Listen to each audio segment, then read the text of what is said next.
Okay, find your cubby. Where's your cubby?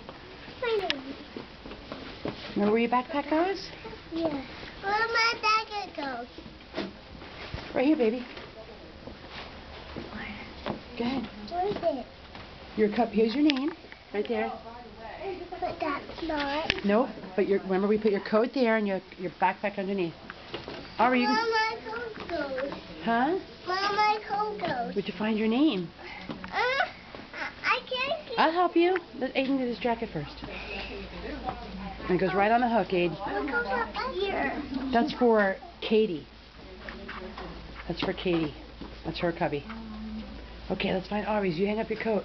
Down here with the smiley face, Aubrey. Down here with the smiley face. Where's your name? Hello. Here she is. Miss Aubrey. Okay, put your coat right in there. Want to take it off?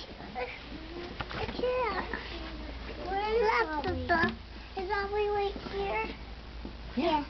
Aiden, will you help your sister? Yeah. I already did. Aubrey, what can you...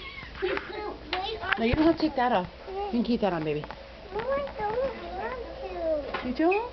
I Look what. That's not your class. Where's your class? Okay. Aiden. Good morning. They're coming. Aiden. I don't know. You're the first one here. They're coming. They'll be here. Wow. Aiden. See you in a little bit. Little bit. Aww.